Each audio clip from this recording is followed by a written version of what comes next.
Chers collègues, notre quatrième audition de la journée nous permet de revenir sur le lien entre innovation et commande publique et sur le rôle de la commande publique comme levier au service de la souveraineté numérique. Nos auditions récentes nous ont montré que l'écosystème français en matière d'innovation numérique était performant, avec des startups nombreuses et reconnues internationalement, ainsi que des entreprises de taille intermédiaire particulièrement actives dans les services aux entreprises. À côté de ces structures qui rencontrent des difficultés pour accéder à la commande publique, la France dispose également d'opérateurs de taille internationale qui interviennent sur de nombreux marchés et déploient leurs services sur plusieurs continents. C'est le cas du groupe Orange qui a réalisé en 2024 un chiffre d'affaires de 40 milliards d'euros et emploie 127 000 salariés pour 291 millions de clients. Groupe qui est l'héritier de France Télécom. L'État en est encore actionnaire à hauteur de 13,4% et BPIFrance à hauteur de 9,6%. À ce titre, il a un rôle moteur dans la filière du numérique français à jouer afin de garantir autant que possible son indépendance ou à tout le moins réduire sa dépendance à l'égard des solutions soumises à des législations extraterritoriales. Nous recevons donc M. Nicolas Guérin, secrétaire général d'Orange, pour échanger avec nous à ce sujet. Je vous informe que cette audition sera diffusée en direct sur le site du Sénat et fera l'objet d'un compte-rendu publié. Je vous rappelle également qu'un faux témoignage devant notre commission d'enquête sera passible des peines prévues aux articles 434-13, 434-14 et 434-15 du Code pénal, soit 75 000 € d'amende et jusqu'à 5 ans d'emprisonnement, voire 7 ans en fonction des circonstances. Je vous invite donc à prêter serment de dire toute la vérité, rien que la vérité. Veuillez s'il vous plaît, ainsi que les personnes qui vous accompagnent, si d'aventure elles étaient amenées à prendre la parole, donc veuillez s'il vous plaît appuyer sur le bouton de votre micro, lever la main droite et dire « je le jure ». Je le jure. Mesdames, je pense que... Je le jure. Je le jure. Je vous remercie. L'expérience d'un grand groupe comme Orange peut être très intéressante pour notre commission d'enquête dans la mesure où vous pouvez nous apporter un regard comparatif sur les pratiques en matière de commande publique dans les pays où vous intervenez. Certains de ces pays vous semblent-ils offrir un cadre juridique de la commande publique plus adapté à l'innovation, notamment numérique, que celui qui prévaut en France? Première question. Notre commission d'enquête s'est beaucoup penchée sur la question de l'hébergement des données publiques en nuage et les risques posés par les législations extraterritoriales auxquelles sont soumis certains fournisseurs extra-européens, ces hyperscalers américains qui dominent le marché. Quel regard portez-vous sur la question? Avec la doctrine Cloud au centre mise en avant par l'État et la loi SREN du 21 mai 2024, le développement d'une offre de cloud de confiance devient urgent. Orange y participe avec Bleu, en partenariat avec Capgemini pour offrir un cloud sécurisé et immunisé contre les législations extraterritoriales. Pourriez-vous nous en dire plus sur le calendrier de déploiement de cette offre et notamment ses perspectives de qualification SecNum Cloud? Nous avons eu l'occasion d'en échanger avec les représentants actuels ou passés de l'ANSSI. Comment parvenez-vous, malgré l'utilisation de la technologie de Microsoft, à écarter l'application de ces législations extraterritoriales? Ce partenariat met par ailleurs en lumière la dépendance que nous subissons ou parfois entretenons à l'égard de quelques fournisseurs américains. Dans le contexte géopolitique particulièrement imprévisible que nous connaissons depuis quelques mois, avec des relations internationales de plus en plus transactionnelles, comment réagiriez-vous si du jour au lendemain l'accès aux technologies de Microsoft était coupé à la demande du gouvernement américain? Comment pourriez-vous poursuivre l'exploitation de Bleu dans ces conditions? De manière plus générale, en tant que chef de file de la filière numérique française, comment associez-vous les startups à vos projets? Menez-vous une politique de soutien à leur égard? Je vous laisse la parole pour un propos liminaire d'une quinzaine de minutes maximum. Ensuite, monsieur le rapporteur et les membres de notre commission d'enquête vous interrogeront. Je vous rappelle enfin que si vous estimez que des éléments qui vous sont demandés sont couverts par le secret des affaires, vous pouvez refuser de les fournir dans le cadre de la présente audition publique. Vous devrez toutefois nous les communiquer dans les jours qui suivront, par écrit. Je vous remercie et je vous laisse la parole. Merci, Monsieur le Président, Monsieur le rapporteur, Mesdames et Messieurs les commissaires, Mesdames et Messieurs. D'abord, je vous remercie de me recevoir aujourd'hui. Effectivement, la commande publique et foncière, singulièrement dans le numérique, est un élément clé du fonctionnement de notre économie. Et donc, nous sommes ravis de pouvoir nous exprimer sur le sujet. Vous avez rappelé effectivement les grands chiffres d'Orange. On aurait pu rajouter qu'on est un des leaders de la cybersécurité avec 8700 entreprises qui effectivement travaillent avec nous, nous font confiance, avec 3000 experts. On aurait pu rappeler aussi qu'on propose en Afrique des services financiers à plus de 90 millions de comptes Orange. Donc oui, nous sommes une entreprise internationale. Je vous le montre au travers de ces quelques exemples et des chiffres que vous avez rappelés. Mais on est aussi une entreprise qui est profondément ancrée en France, profondément attachée à notre pays, et avec un cœur de métier qui est vraiment de déployer le meilleur des infrastructures possibles au service de nos concitoyens.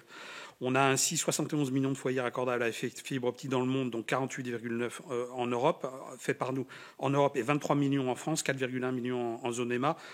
On a 70 000 tours mobiles, on a des antennes satellites, 45 000 km de fibres terrestres, plus d'1 million de kilomètres d'artères de génie civil. Avec Orange Wholesale International, on a 450 000 mètres de câbles sous-marins. C'est un sujet qui devrait vous intéresser.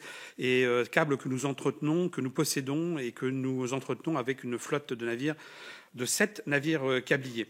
On a aussi tout un pôle recherche qu'on oublie souvent, qui est de 700 chercheurs. 250 nouveaux brevets par an sont déposés, avec un portefeuille de 11 000 brevets, 115 doctorants et postdoctorants, 60 projets collaboratifs en France et en Europe auxquels on participe. On a toute une série de récompenses aussi en matière de recherche et d'innovation. Donc c'est quelques chiffres pour vous montrer que notre entreprise est effectivement très attachée à ce pays et à ce secteur numérique. Si vous le permettez, Monsieur le Président, je voudrais revenir maintenant sur la notion de souveraineté numérique, vous dire ce qu'on y voit derrière et le constat qu'on fait aujourd'hui. Je pense que c'est de nature à éclairer votre commission. Comme vous le savez, dans le domaine du numérique, la dépendance aux solutions américaines est préoccupante. Et si je devais, j'y reviendrai, mais donner un exemple d'un pays qui aide le secteur numérique de manière intense, c'est bien les États-Unis. Quelques chiffres pour illustrer mon propos. 75% des dépenses de cloud en France sont capturées par des fournisseurs américains. 75%. C'est évidemment AWS, Amazon, Microsoft Azure, Google Cloud. C'est 250 milliards d'euros qui sont transférés de l'Europe vers les acteurs américains de la tech chaque année, avec un taux de croissance de 10%. Chaque année, on ajoute 10% à ces 250 milliards. Et selon une étude Altermind de 2025, une majorité des acteurs qui utilisent ces prestations et des acteurs du numérique considèrent qu'en 2025, le risque est bien plus élevé encore de voir la nouvelle administration Trump se servir de cette dépendance pour agir en matière économique. C'est une évidence, mais je souhaitais le rappeler. Vous le savez aussi, il y a toutes ces lois extraterritoriales américaines comme le Cloud Act, le FISA, le Foreign Intelligence Surveillance Act, le Patriot Act, qui permettent aux autorités américaines d'accéder aux données stockées sur des serveurs de sociétés américaines, même si elles sont situées hors des États-Unis. Donc il y a un risque majeur, effectivement, pour notre économie et nos entreprises de voir la mainmise de l'administration américaine sur ces données indispensables à l'économie. L'Institut Montaigne a fait récemment une étude qui tend à laisser penser que 70% des données nécessaires à l'économie française passent par les États-Unis et donc pourraient être captées par les États-Unis. Donc une dépendance aux technologies américaines qui n'est pas nouvelle, une situation géopolitique, elle, qui est un petit peu nouvelle, qui provoque, ça a une vertu, une prise de conscience des enjeux derrière cette question de souveraineté et de dépendance à l'égard des États-Unis. La question est toutefois pas totalement triviale. C'est-à-dire que je pense que l'erreur, ce serait de vouloir se couper radicalement et d'un seul coup des solutions américaines.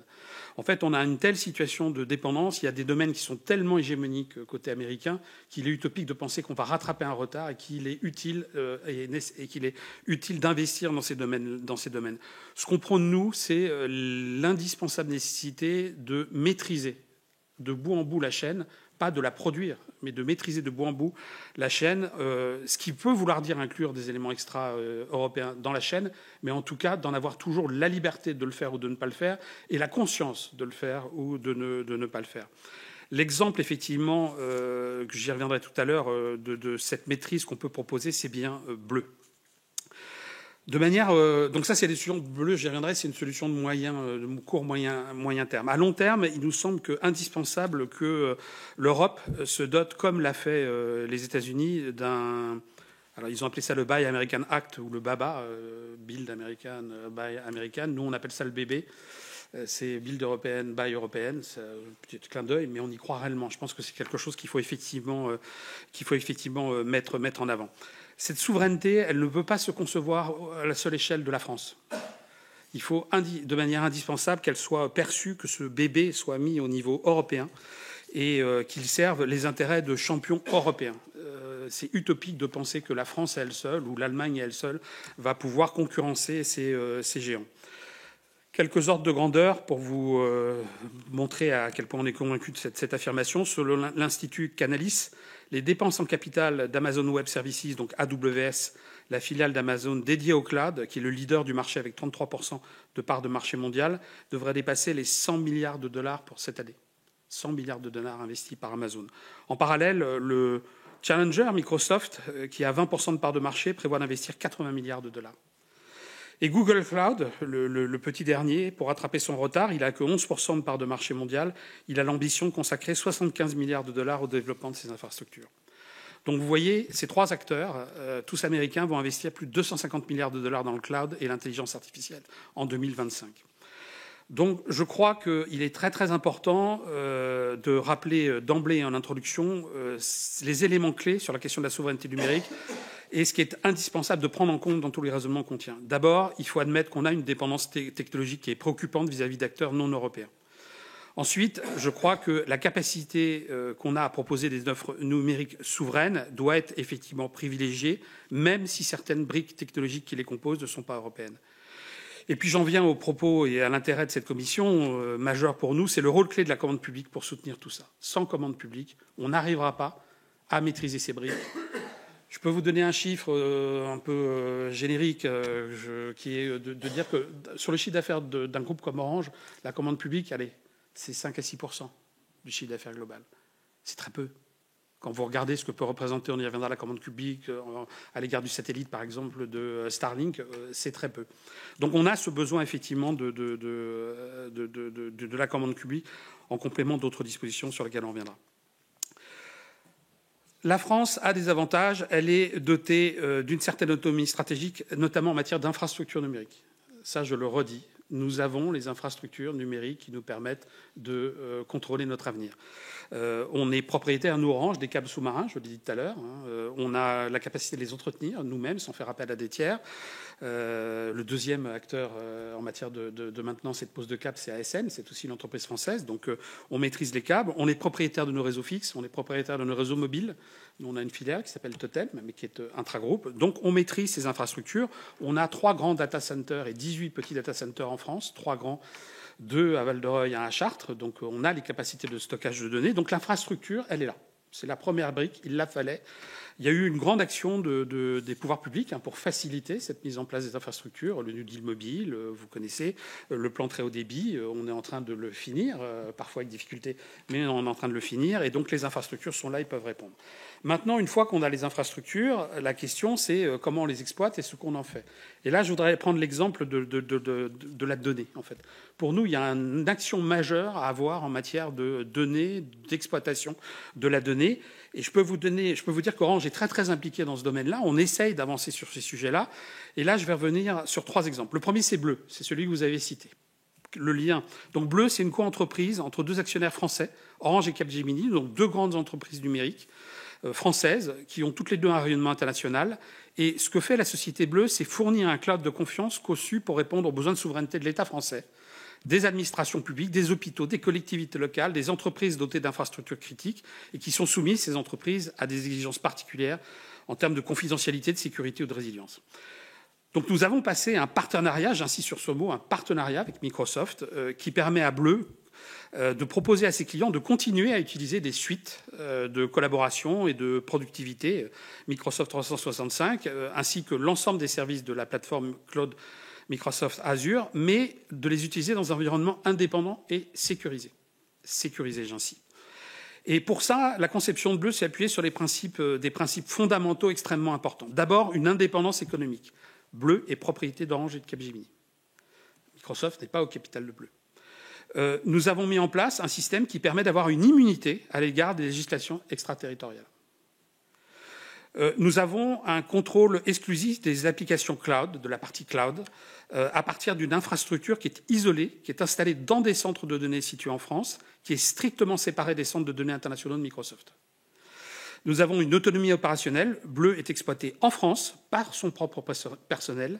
Microsoft n'a pas accès à cette exploitation. Les services fournis par Bleu sont d'ailleurs en cours de certification. Je crois que vous avez reçu le patron de l'ANSSI qui vous l'a confirmé. Donc nous sommes en cours de certification. Et ce premier exemple montre qu'on est capable d'intégrer la technologie Microsoft Azure, on est capable d'intégrer les suites qui sont dans tous les ordinateurs de nos concitoyens sans leur demander de renouveler leur investissement, et on est capable de les intégrer en proposant une sécurisation. Donc je vous réponds très directement, oui, s'il devait se passer ce qui est arrivé très récemment dans une actualité qu'on a pu lire dans la presse où le président d'un tribunal célèbre s'est vu couper ses accès sur ordre de l'administration américaine, Bleu peut permettre de répondre à cette solution-là. Peut-être que nous n'aurons plus accès à des mises à jour de logiciels Microsoft, mais par contre, l'accès, les services continueront. Et d'ailleurs, je crois que Microsoft a fait des déclarations en disant qu'elle envisageait effectivement d'avoir des partenariats de ce type-là qui permettraient de continuer les services. Donc Bleu est une réponse effectivement très très concrète qui avance. On a passé les premières étapes de la labellisation SecNucLab. On va avancer très très vite effectivement pour avoir une offre opérationnelle. C'est long, il y a un travail de fond qui est fait parce qu'il faut vérifier effectivement que tout ce que je vous dis est parfaitement exact, sécurisé technologiquement, mais ça avance et ce sera une solution très satisfaisante. Le deuxième exemple que je voulais vous donner de l'action d'Orange effectivement en faveur justement de... Je vais essayer d'aller un peu plus vite, pardon, je suis trop lent. Le deuxième exemple que je voulais vous donner, c'était l'IA, Live Intelligence. Donc on accompagne là encore nos clients, entreprises, au travers de notre filiale Orange Business, avec des gammes de solutions clés en main, d'accès à l'IA générative. C'est ce qu'on appelle effectivement Live Intelligence. Et on a une partie de cette solution qui s'appelle Live Intelligence Trust. Et là encore, c'est une solution souveraine, hébergée sur notre propre cloud, opérée en France, s'appuyant sur des LLM français, Mistral, Lighton. Et cette offre, elle permet aux entreprises qui le souhaitent d'intégrer l'IA avec une maîtrise des données. Et d'ailleurs, on l'utilise nous-mêmes en interne à l'égard de nos salariés. C'est vous dire la confiance qu'on a dans cette solution qui permet effectivement d'avoir une solution d'IA générative qui empêche les fuites de données ou le passage des données dont je parlais vers d'autres pays. Le troisième exemple que je voulais vous donner, c'est Hexadon. C'est une coentreprise, fruit de l'association d'Orange avec la Banque des Territoires. Alors elle a une activité très différente. Elle propose aux collectivités locales une solution de gestion des données territoriales. Vous savez que les collectivités ont énormément de données, exploitation de l'éclairage, enlèvement des déchets, accueil des personnes dans les mairies. Et donc, ce qu'on leur propose, c'est de héberger sur le cloud d'Orange ces données, de pouvoir y accéder via cette plateforme souveraine, hautement sécurisée. Et ça leur permet en un seul endroit, d'accéder à toutes les données et de les réexploiter derrière au service de leurs concitoyens. Alors, ce sont trois exemples qui montrent qu'on est capable, effectivement, par cette capacité d'intégration en tant que grande entreprise, mais avec des partenaires, Capgemini, la Banque des Territoires, on est capable, effectivement, de travailler, d'intégrer des solutions américaines, mais de reprendre la main sur la chaîne de valeur et sur les chaînes la chaîne de valeur numérique, en tout cas. Alors, on essaie d'intégrer aussi, je réponds indirectement à une de vos questions, on essaie aussi d'intégrer dans ce cadre-là des partenaires de moins grande taille. Là, je vous ai parlé de BPI, de Capgemini, ce sont des très grosses structures. Mais on essaye, au travers aussi avec des partenariats, on a passé des partenariats avec Mistral, par exemple, qui maintenant est très connu, mais au début, elle l'était moins. Lighton, qui est aussi une entreprise, une pépite française. On a passé des partenariats très tôt avec eux pour les mettre en œuvre. Et puis, alors je vais le faire sous forme de boutade, mais on aide aussi un certain nombre de plus petits partenaires en achetant nous-mêmes, en achetant leurs prestations. On aide les startups en achetant les prestations, en essayant de les associer à nos activités. Et on est notamment partie prenante de l'initiative de l'État qui est « Je choisis la French Tech ». Donc nos processus d'achat sont simplifiés pour les startups, labellisés French Tech, avec un référencement plus facile pour elles que ce qu'on fait pour d'autres entreprises, un référencement qui est accéléré, des délais de paiement qui sont spécifiques, systématiquement à 30 jours, rapides, et plus efficaces pour eux, plus simples à mettre en œuvre. Donc vous voyez vraiment un engagement d'Orange sur ces questions effectivement de souveraineté et de maîtrise de la chaîne de valeur numérique. Pour reparler un petit peu peut-être du rôle de l'État dans tout ça, je vais me permettre de prendre un exemple négatif et un exemple positif de ce qu'a pu faire bien, en tout cas dans la relation avec Orange et d'autres opérateurs l'État, et de ce qui a été moins bien fait. Pour commencer par ce qui a été moins bien fait, je peux peut-être commencer par parler de CloudWatt. Donc on a eu une initiative dès 2013 qui consistait à vouloir créer une filière française de cloud souverain. Donc on a discuté avec l'État, puisque l'État était tout à fait un soutien de tout ça. Il nous a demandé effectivement de structurer une offre de cloud. On l'a fait avec joie, et cette offre de cloud reposait sur l'idée qu'il allait avoir une commande publique qui permettrait d'atteindre très rapidement l'effet de seuil suffisant pour lancer l'offre et la pérenniser. Autant vous dire que... donc ils nous l'ont demandé à nous avec l'ODWAT, ils l'ont demandé à SFR aussi avec Numergy. Je crois qu'au final, en tout et pour tout, sur 4 ans, on a touché 1 million d'euros. Donc l'activité a été arrêtée. Elle a été arrêtée en février 2020. On a vraiment essayé de tout faire pour remonter la pente, essayer d'avoir une activité, mais ça a échoué. Donc vous voyez, dès 2013, on a cette idée brillante, à un moment où encore on pouvait avoir des offres de cloud, on pouvait mettre en avant des offres de cloud en espérant prendre des parts de marché, en tout cas sur le territoire français importantes. Échec de cette solution. Donc, je crois que un des motifs qui fait que ça a échoué, c'est que je ne pense pas que l'État n'ait pas essayé. C'est que la commande publique est tellement éclatée, tellement entre les mains d'acteurs, etc., qu'on n'arrive pas à avoir cet effet de synergie, et donc on s'est retrouvé dans une situation où, en fait, à l'époque, les collectivités les acheteurs n'avaient peut-être pas perçu l'importance de ce cloud, et donc on n'avait pas d'aide publique par ailleurs, et donc on s'est retrouvé avec zéro marché en face et des difficultés.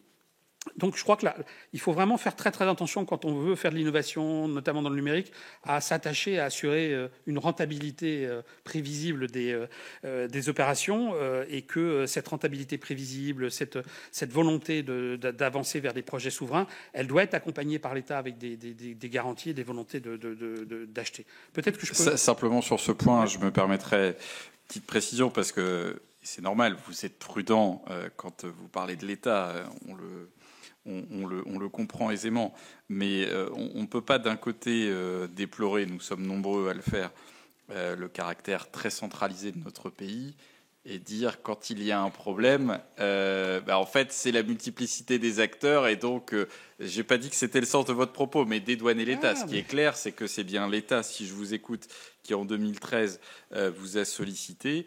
Et la logique aurait voulu, comme nous l'avons entendu pendant nos auditions, que l'État, par la porte ou par la fenêtre, s'il y avait eu véritablement cette volonté politique, mette les moyens nécessaires, quitte à un moment donné à solliciter, mobiliser les collectivités. Mais le rôle d'impulsion, de coordination et de mobilisation des moyens, il revenait clairement à l'État. C'est votre principal interlocuteur, d'ailleurs, dans le sujet de la commande publique. Donc, merci en tout cas pour cet éclairage qui confirme bien des éléments que nous avons pu appréhender dans le cadre des auditions. Donc ça, c'était le point négatif, c'est ça, si j'ai bien compris ? Justement, je vais vous répondre avec un point positif qui répond à votre remarque. L'exemple très positif, c'est l'accompagnement qu'a réalisé l'ANSSI avec des hôpitaux pour leur cybersécurité. Vous savez, évidemment, on voit, des hôpitaux sont attaqués, cyberattaques, avec des ransomware, où les cybercriminels leur demandent de l'argent pour libérer les systèmes de santé et permettre aux hôpitaux de fonctionner. Donc ce genre de situation se multiplie. Et donc l'ANSSI a financé une bonne partie des projets qui visaient à protéger justement à protéger les hôpitaux, mais il l'a fait sous condition. Il ne l'a pas fait, donc l'ANSSI, c'est l'État qui effectivement l'a fait sous condition que les hôpitaux travaillent avec des fournisseurs français ou européens. Et donc ça a permis effectivement de flécher les budgets vers des acteurs souverains et de favoriser leur développement. Donc vous voyez, on arrive avec des recommandations, l'État peut arriver sans imposer une commande publique centralisée, etc. L'État arrive par des recommandations ou par l'utilisation d'aides ou de conseils à flécher les investissements. Et là, dans le cas de l'ANSSI, vous avez un très bel exemple. La labellisation aussi, j'ai parlé de Secton Club, est un autre bon exemple.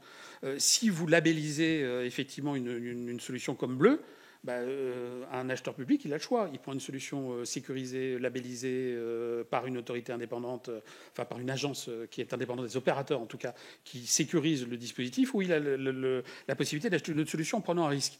Moi, je suis persuadé que même s'il y a un surcoût, même s'il y a un surcoût évidemment de solutions souveraines, il va prendre effectivement plus facilement, et on augmentera à ce moment-là la commande publique au bénéfice des opérateurs français ou européens. Donc cette idée de labellisation aussi, elle est à creuser. Là, on est en train de débattre, la filière numérique demande une labellisation justement du cyber, du cloud.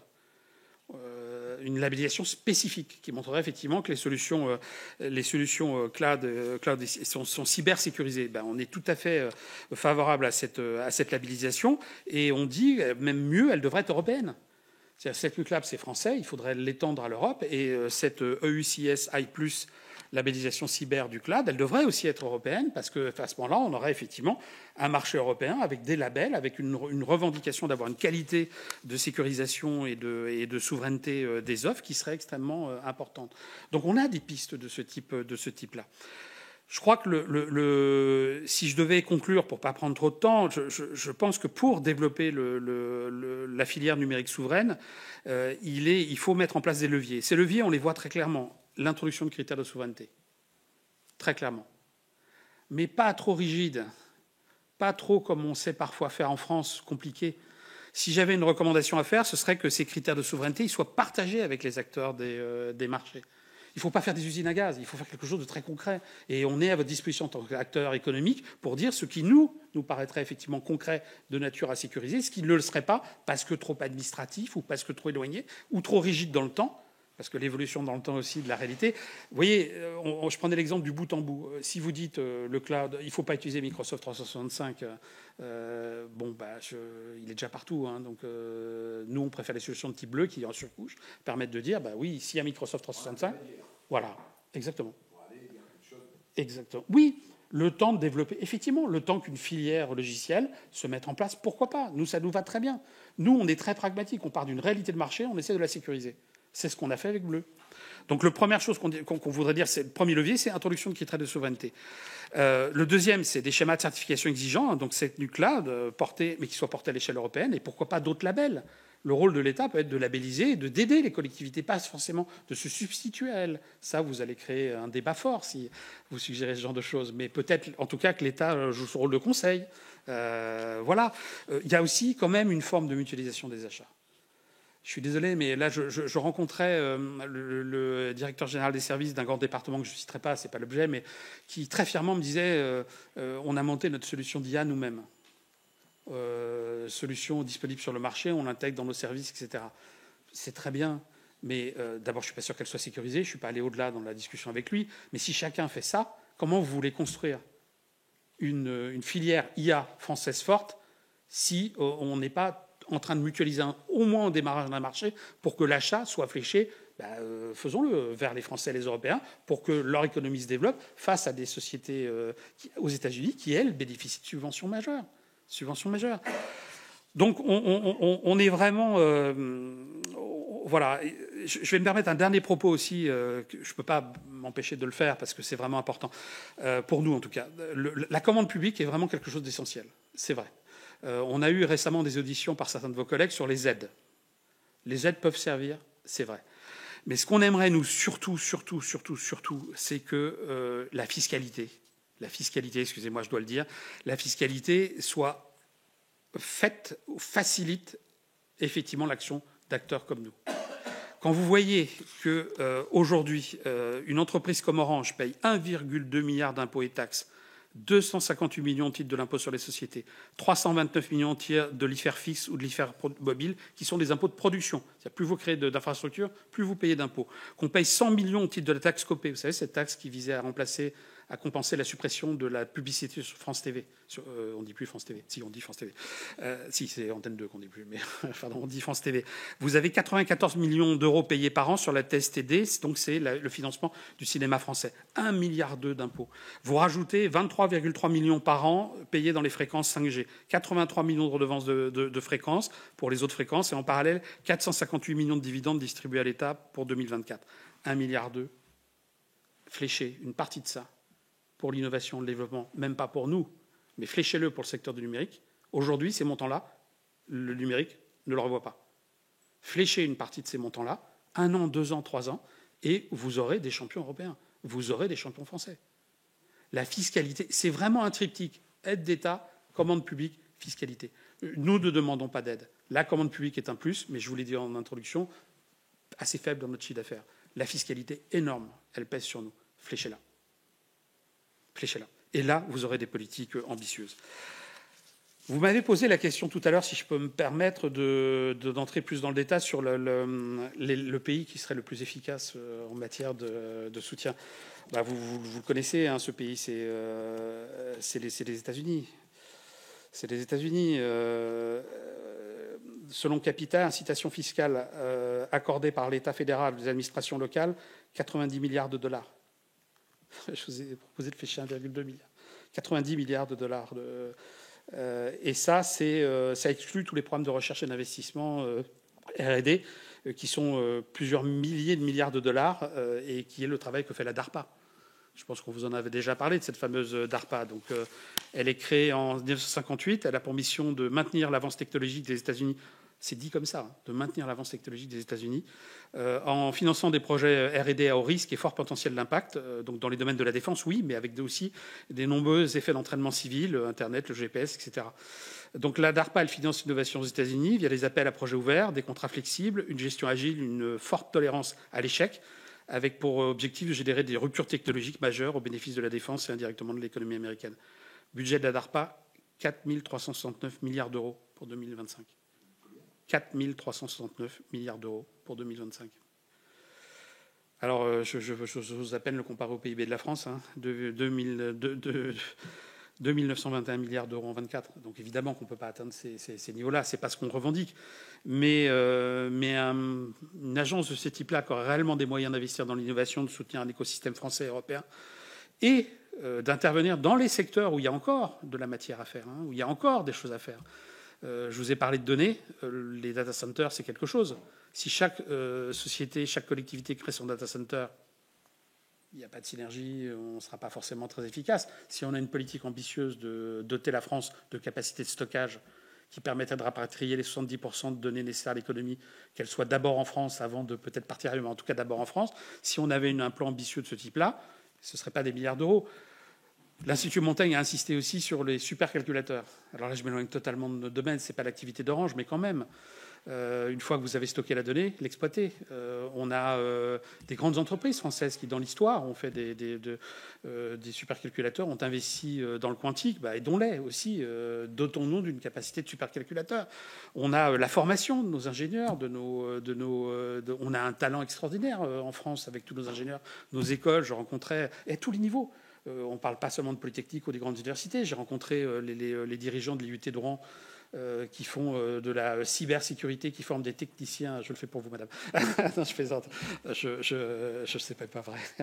Mais on a rencontré ces gens-là qui forment des techniciens à la cyber. Des jeunes très, très talentueux. Donc on a aussi en matière de formation, là aussi, et dont ces gens-là, si vous voulez développer des supercalculateurs, mettez-les dans les universités, permettez aux étudiants d'y accéder. Les infrastructures, on les met à disposition. On les met à disposition. On a des laboratoires 5G à Lannion et autres qui sont accessibles pour les universités, pour qu'ils viennent sur les nouvelles technologies. Voilà, il y a plein de choses à faire de ce type-là. Donc sans espérer les 4 369 milliards d'euros de la DARPA, on peut quand même faire effectivement un certain nombre de choses. Vous voyez, on prend toujours, nous opérateurs, l'exemple du satellite. Récemment, on a eu donc Elon Musk, effectivement, avec Starlink, un très beau produit. Hein, c'est merveilleux, mais il arrive à faire des prix qui sont ultra compétitifs, mais par rapport aux investissements télécoms classiques, aux offres télécoms classiques. Et il le fait comment ? Tout son programme, il s'en cache pas, a été financé.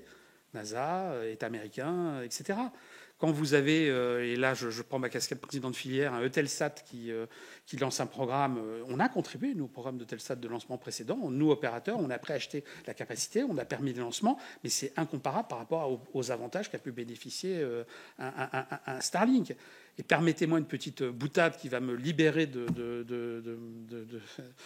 vous disiez que j'avais effectivement, j'ai un devoir un peu par rapport à l'État actionnaire, très bien, mais quand vous voyez que certains politiques vantent les mérites sur Mayotte, par exemple, vantent les mérites de Starlink, c'est désagréable pour les salariés d'Orange. À un moment où on rétablit les réseaux à Mayotte mobiles, on a rétabli en 6 mois les réseaux à Mayotte mobiles.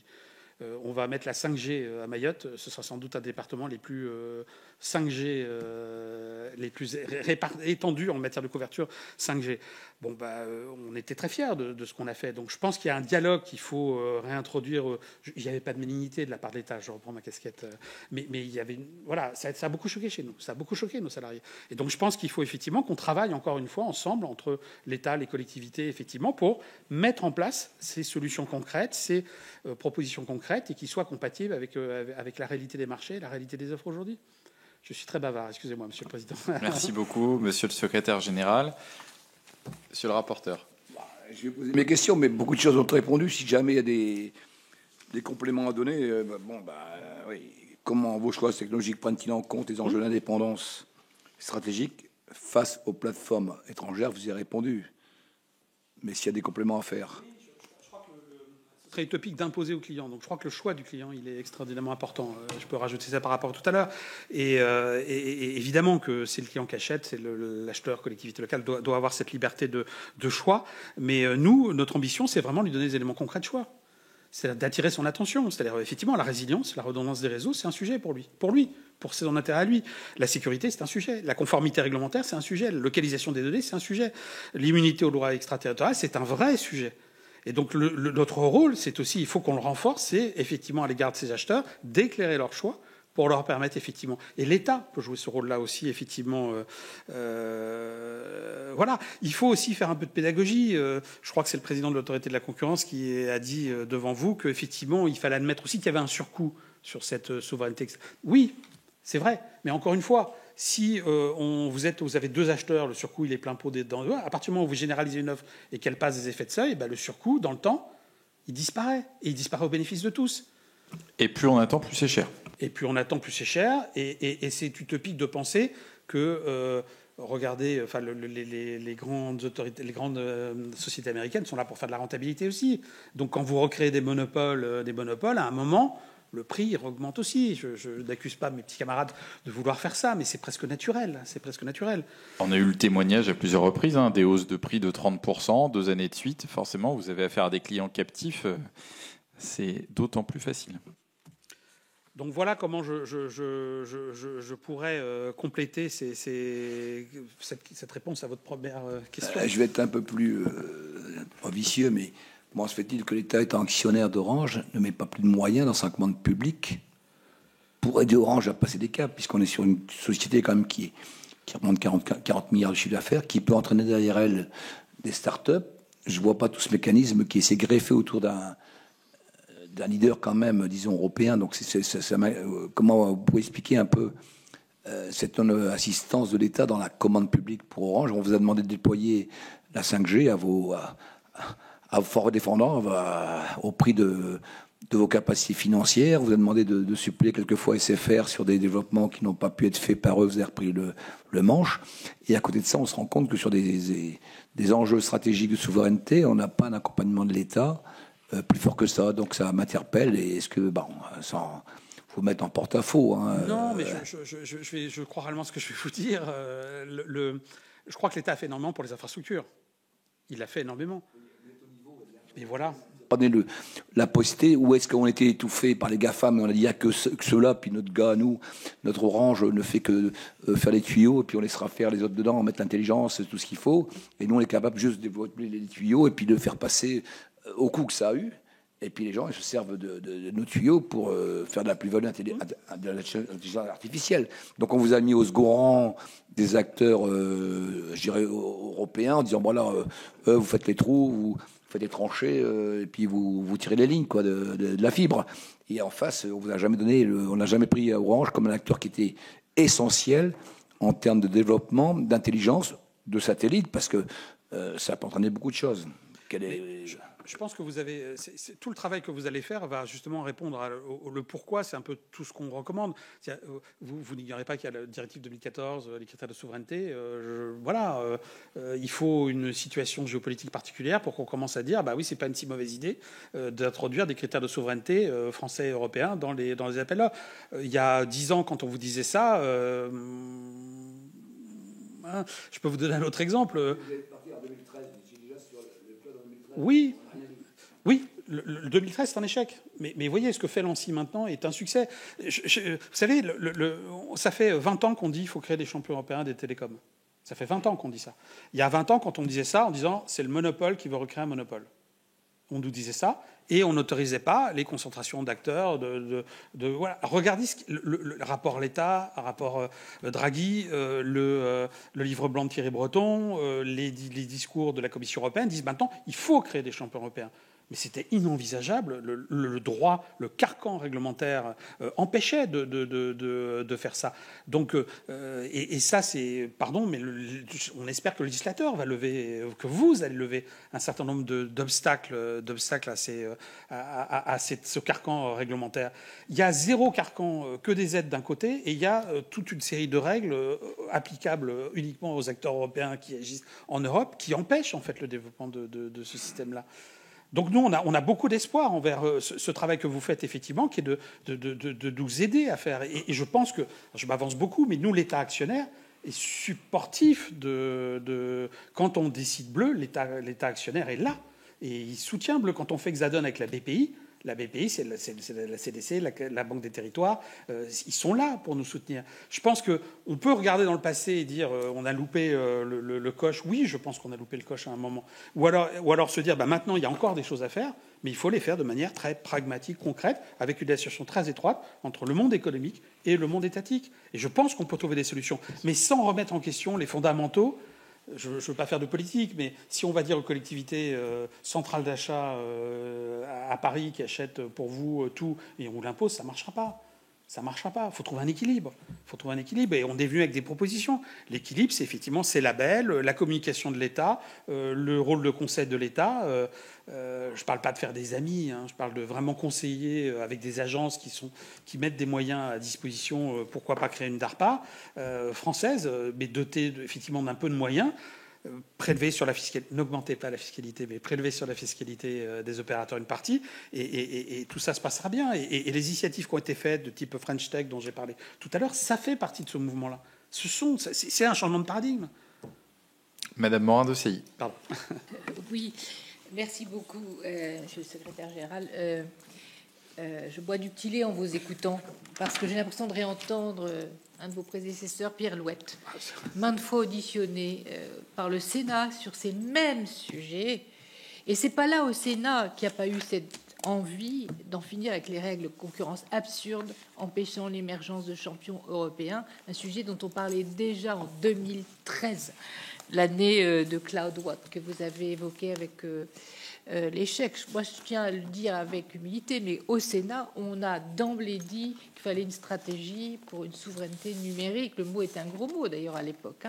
Mais on plaidait pour la révision des règles de concurrence européenne pour faire émerger les champions européens. On plaidait pour la commande publique à l'époque, en disant que ce serait un levier. Donc, vous répétez ce qui a déjà été dit, en tout cas par les représentants d'Orange, au Sénat. Et si nous en sommes venus à conduire à l'initiative de notre collègue Dany Vadmelé cette commission d'enquête, c'est bien qu'il y a un vrai sujet. Alors enfin il est mis en lumière parce que le nouveau contexte géopolitique finalement a dessillé aussi les yeux d'un certain nombre de personnes qui ne sont pas du tout préoccupées de politique industrielle mais exclusivement d'usage.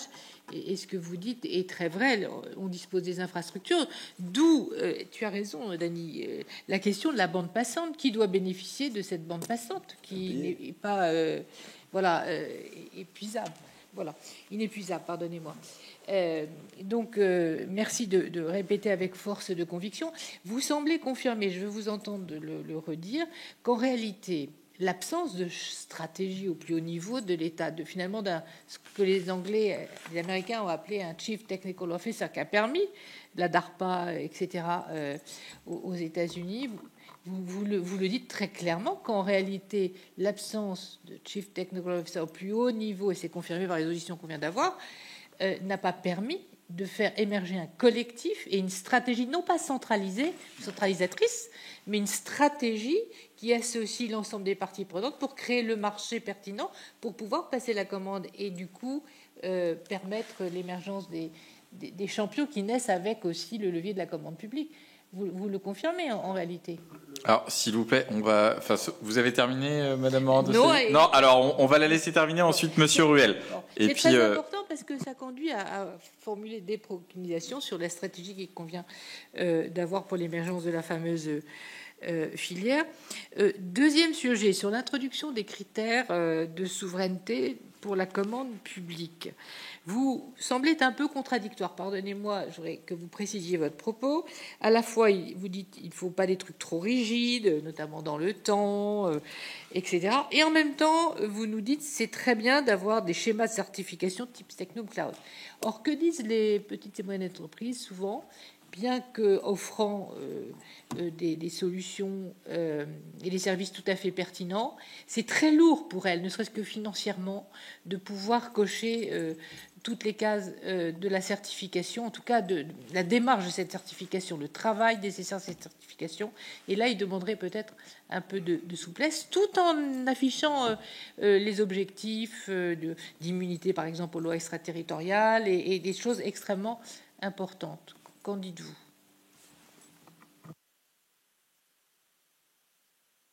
Monsieur Ruel. Merci, Président. Je voulais avoir une idée, parce que je n'ai pas réussi à trouver ça. Votre classement mondial pour l'ensemble des services qui composent actuellement l'activité d'Orange. Ça, c'est ma première question. Enfin, même une estimation. Hein. Après, je m'interroge sur l'empreinte d'Orange, qui est concentrée quand même sur une partie de l'Europe, un petit peu d'Afrique, mais pas ailleurs. Est-ce qu'il y a une bonne raison, sachant que quand même on sait que quand on veut embarquer des technologies, bon, il y a quand même des affaires de développement de masse critique, etc. Est-ce que donc cette empreinte, bon, que je perçois peut-être que vous êtes peut-être dans lequel vous êtes peut-être un peu auto-limité, est-ce que ça, ce n'est pas un élément de frein sur le développement des nouveaux métiers que vous avez indiqués tout à l'heure? Monsieur le secrétaire général. La stratégie de la filière. En fait, il y a une stratégie de filière. Il y a même, sous le Conseil national de l'industrie, il y a des CSF, des comités stratégiques de filière. Et là, il y en a un qui s'appelle CSF Infrastructure numérique, dans lequel, effectivement, je le préside, hein, donc je vais le défendre. Mais donc il y a une stratégie. Et dans ce CSF, qui est placé sous l'égide du Premier ministre et qui est animé par M. Marc Ferracci, effectivement, il y a des réflexions sur comment organiser la filière au niveau français. Ça va de la sous-traitance, les constructeurs, les opérateurs. On est tous là présents, associations, les fabricants de câbles, les fabricants d'équipements. On est tous présents et on échange régulièrement. Donc cette stratégie, on la voit, et l'initiative est bonne. Ces CNI existent depuis longtemps. Vous en avez dans la pharmacie, vous en avez dans le luxe, vous en avez dans plein d'autres secteurs. Je crois qu'il y a 20 ou 21 filières. Donc la stratégie, elle est définie, elle est définie là, elle est discutée, elle est débattue. Si j'osais dire, dans les infrastructures, je l'ai dit, ça a été un succès. Le New Deal mobile, le plan très haut débit THD pour tous est un succès. Donc on arrive à faire ça. Dans les services, dans l'utilisation de ces infrastructures, aujourd'hui c'est pas fait. C'est-à-dire qu'on débat entre nous. Il y a un CSF pour les entreprises qui regardent côté offre, qui existe, mais il y a encore beaucoup de choses à faire. Et donc, il faut prendre exemple sur cette stratégie, à mon avis, qui a été faite dans les infrastructures, effectivement, pour l'appliquer au service. Mais il y a une réalité économique que si vous ne mettez pas de la commande publique, des aides, une fiscalité réduite, incitative, ou en tout cas affectée, on sera des nains, on restera, pardon pour le terme, des nains par rapport à ce que mettent les États-Unis ou ce que met l'Asie. On n'a pas mis l'Asie parce qu'il n'y a pas de chiffres, mais vous savez bien aussi que la Chine met énormément d'argent dans ces activités-là aussi. Donc je pense que la stratégie, elle existe. Maintenant, il faut l'assumer, la mettre en œuvre et se doter des moyens. Et enlever les freins. Vous me disiez, oui, il y a une forme de contradiction, effectivement, sur les critères, parce que je peux me permettre de partager avec vous, on a des expériences avec des centrales d'achat. Alors, je vais être très clair, mon propos, c'est pas de critiquer les centrales d'achat. Je trouve ça très bien, effectivement, ces centrales d'achat. Elles ont beaucoup aidé, effectivement, au développement. Elles ont beaucoup aidé les collectivités. Mais je vais vous donner 2 exemples très concrets sur un appel d'offres comparable entre 2 centrales d'achat. Vous en avez une, on a eu un appel à candidature en décembre 2020, attribution juin 24. 1 an de retard par rapport au calendrier initial et 4 ans, 43 mois de travail d'avant-vente avant d'aboutir à l'attribution du marché. dans notre secteur télécom. Vous imaginez ce que c'est 43 mois d'évolution technologique entre-temps. Pendant ce temps-là, il a fallu maintenir, on était 5 concontractants, on avait fait des consortiums, il a fallu maintenir les 5 concontractants ensemble, les motiver, dire mais si, ça va venir. On s'est demandé si le marché allait tomber. Parce qu'au bout de 43 mois, un an de retard, c'était quand même étrange. On a, je ne résiste pas, il a fallu faire 2 offres dans le cadre, 3000 pages, chaque offre. Grille tarifaire de plus de 30 000 prix. 30 000 prix. Et puis, il fallait maintenir les prix. Ces prix, il fallait les maintenir pendant 43 mois. Dans les télécoms, les prix pendant 43 mois, ça va un peu plus vite que ça. On a eu 6 séries de questionnaires. 6 séries de questions. Alors, je vous passe les modalités de remise, de certification des offres, d'enregistrement des documents avec des normes ISO ultra compliquées. On a eu 20 certificats de traitement des déchets, un par contractant, un par sous-traitant. C'est très bien, je ne le dis pas, mais 20, c'est beaucoup quand même. Au final, on a eu droit qu'à 2 soutenances physiques. Défendre notre dossier, 2 soutenances, après tout ce processus. Alors, on l'a perdu, je suis mauvais perdant, peut-être, on a perdu cet appel-là. Mais vous voyez, quand on parle de start-up, enfin, une start-up, elle voit ça, 3000 pages pour une offre, 43 prix, et puis le champ de l'appel d'offres était immense. Donc, nous, Orange, grosse entreprise, on a été obligé de s'allier avec des énormes entreprises, d'autres très grosses entreprises pour pouvoir répondre. Donc, voilà, il y a une action de simplification. Je dis que les critères de souveraineté, ils doivent pas compliquer la chose. Oui, le processus Statut Club, il doit être par étapes, sérieux, etc. Mais on espère qu'à un moment, il va être industrialisé et qu'il sera beaucoup plus facile de l'obtenir et qu'on ne sera pas obligé d'attendre des mois et des mois pour l'avoir. Est-ce que vous pouvez nous donner le nom de la centrale d'achat ? Non, je ne le donnerai pas. Je vais vous donner l'exemple. Vous nous le communiquerez à ce moment-là par écrit. Oui, parce que je ne veux pas... Non, mais j'entends. On a une deuxième centrale d'achat avec qui on a travaillé pour un appel d'offres à peu près comparable. Une autre centrale d'achat en moins de 6 mois. 1 mois entre le dossier de consultation des entreprises, le fameux DCE et la remise de l'offre. 4 mois entre la remise de l'offre et l'attribution. Voilà. Là, une start-up, elle peut répondre. Le champ était encore trop vaste. Je le dis, le champ de l'offre était encore trop vaste. Mais voilà, donc nous, ce qu'on propose, c'est vraiment effectivement de travailler avec ces centrales qui nous interrogent, qui consultent nous, mais les startups aussi. Je pense qu'une centrale d'achat puisse discuter avec une startup pour voir quels sont réellement les obstacles. Ils vont vite leur expliquer. Et ça peut être simplifié. Et ça n'atténuera pas la qualité, encore une fois, parce qu'au final, il y a une vraie qualité, et je ne le dis pas faire gornerie, il y a un vrai rôle des centrales d'achat, il faut les maintenir, mais elles doivent simplifier leur mode de fonctionnement. Et les modes de ce type-là, ça doit être plus simple, c'est trop compliqué. Et je ne vous refais pas le coup de le prix numéro 1, enfin ça je pense que tout le monde vous l'a fait, le fait que le prix soit... quand vous voyez que ça a conduit effectivement à recommander des achats de cloud de l'Est. Dommage. Je voulais terminer en revenant sur l'offre Pleu qui est en cours de qualification Secnum Cloud avec l'ANSSI. Alors, on entend bien les garanties que vous apportez et la prévention que vous y ajoutez en disant bien c'est un horizon de court-moyen terme. Simplement, si on fait un parallèle avec une forme d'addiction que nous pouvons cultiver en Europe à l'égard de ces technologies américaines. Si je me fais un peu l'avocat du diable, est-ce qu'il n'y a pas là justement le sens de la réactivité, de l'agilité de ces hyperscalers américains qui ont compris que le sens de l'histoire n'était plus à une domination outrancière qui écrasait, abolissait les frontières et méprisait les droits nationaux, et qu'il fallait désormais être beaucoup plus fin, et donc démultiplier des partenariats, apporter des garanties, mais finalement entretenir cette dépendance, parce que la technologie, elle reste donc américaine. Et ce que nous ont dit en particulier les représentants actuels et les prédécesseurs à la tête de l'ANSSI, c'est que dans ce schéma-là, l'éventuelle rupture technologique, c'est-à-dire l'arrêt des liens entre les États-Unis et l'Europe, aurait des coûts extrêmement élevés et des conséquences opérationnelles très rapides. C'est-à-dire qu'en l'espace de, vous disiez justement, on n'aurait plus d'accès aux mises à jour, mais ça veut dire que possiblement en l'espace de quelques semaines, même pas quelques mois, la solution deviendrait obsolète hors d'usage, et donc il y a de fait un lien de dépendance. Alors, comment envisagez-vous cette perspective-là? Et quand vous nous dites oui, nous souhaitons soutenir, développer des solutions souveraines, évidemment plutôt à l'échelle européenne, mais quel calendrier d'ores et déjà affichez-vous pour finalement bleu à peine né et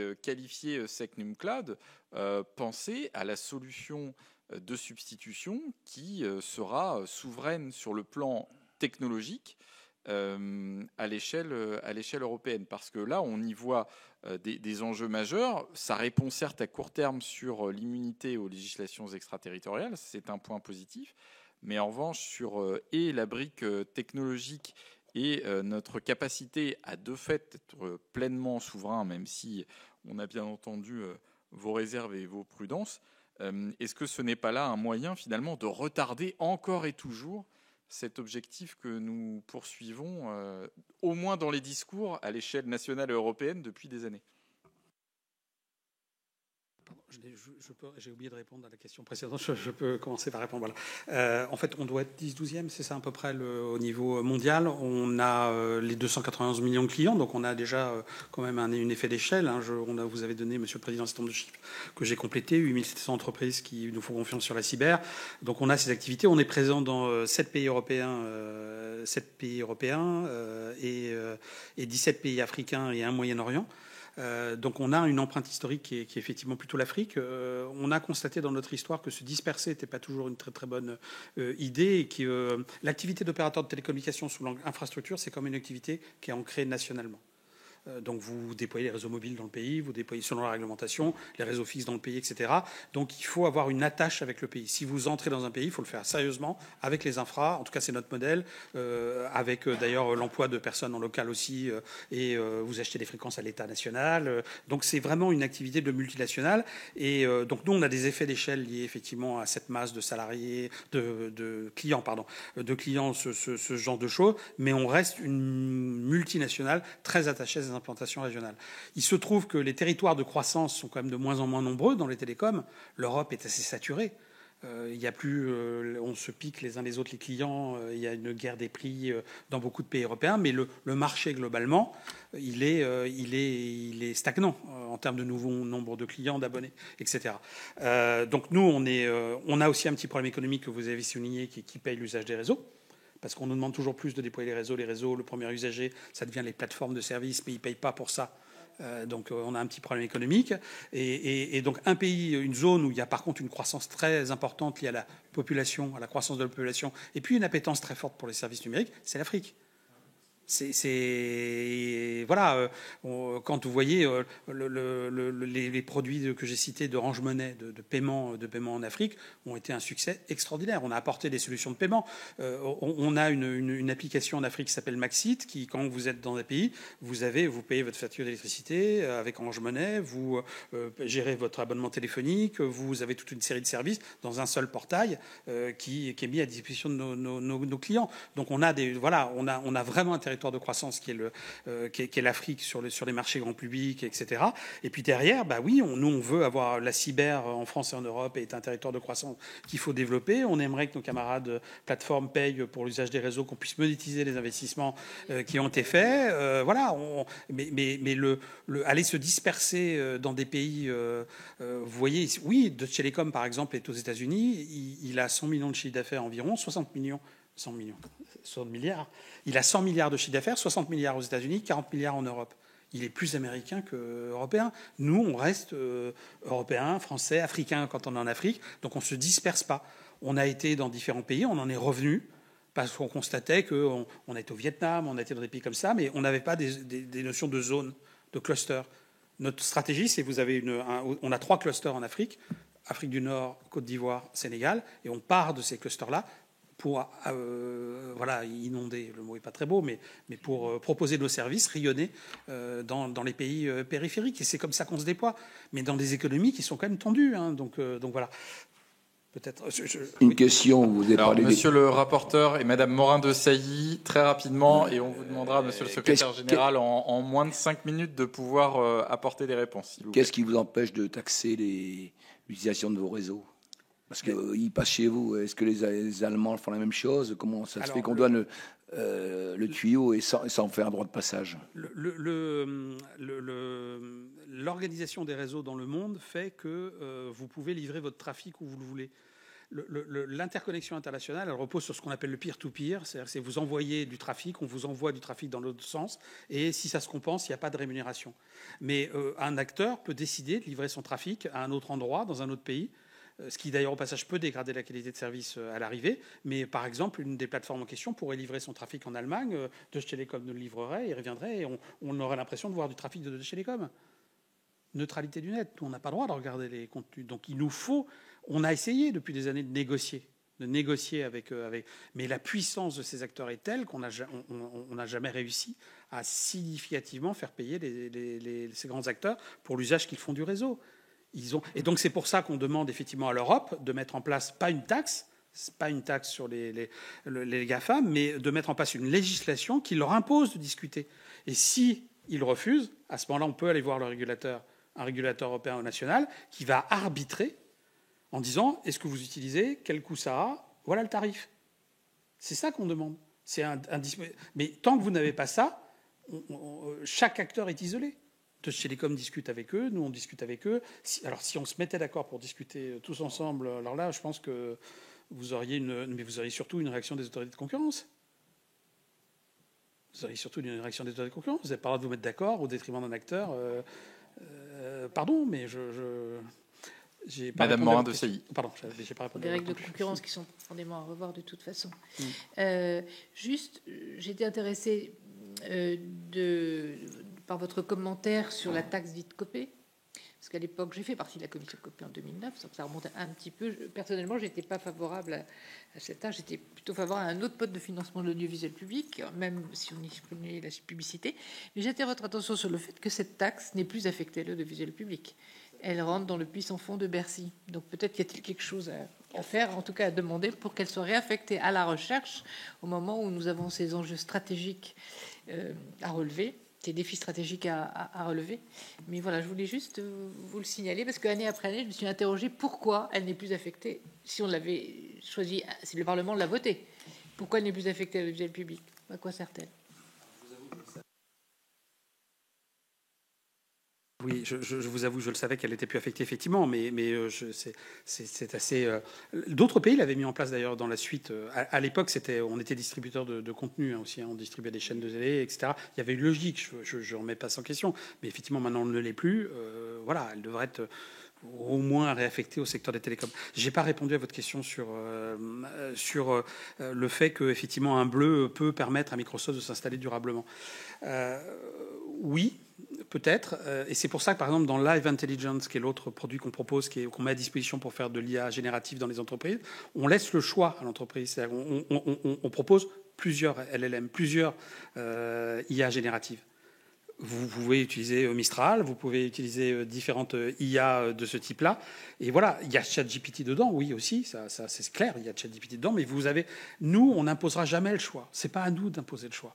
Nous, on propose des briques qui permettent de ramener la balle dans notre camp. Mais au final, je reviens sur l'essentiel. Il faut que les entreprises choisissent. Il faut que les collectivités choisissent. C'est pas à Orange d'imposer qu'on prenne telle ou telle solution. Nous, on les informe des conséquences, mais le choix doit être... Et donc, quand on fait bleu, effectivement, on constate du fait que Microsoft 365 est très répandu, et on met en place une solution qui sécurise. Demain, une autre solution logicielle arrive, on sera ravis.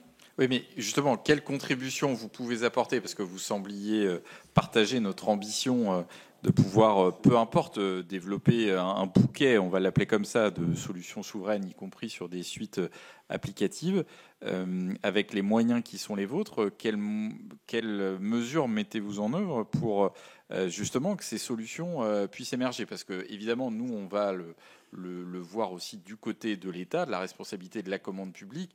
Mais il est clair qu'un opérateur de la taille du groupe Orange a aussi un rôle clé à jouer. Un rôle clé. Nous, on est usager de ces solutions-là. On a 67 000 salariés en France. Si on devait avoir des solutions qui sont efficaces, qui permettent d'eux, on se posera la question aussi de les acheter. Évidemment qu'on se posera la question de les acheter. Quand je vous dis qu'on référence des start-up dans nos achats, qu'on essaie, c'est la même logique. On pourrait effectivement acheter des solutions françaises si elles émergent et qu'elles sont efficaces, comme on essaie de soutenir, on soutient des solutions IA génératives comme Mistral ou Lighton. On achètera à la hauteur de ce qu'on représente, c'est-à-dire 60 000 salariés, etc.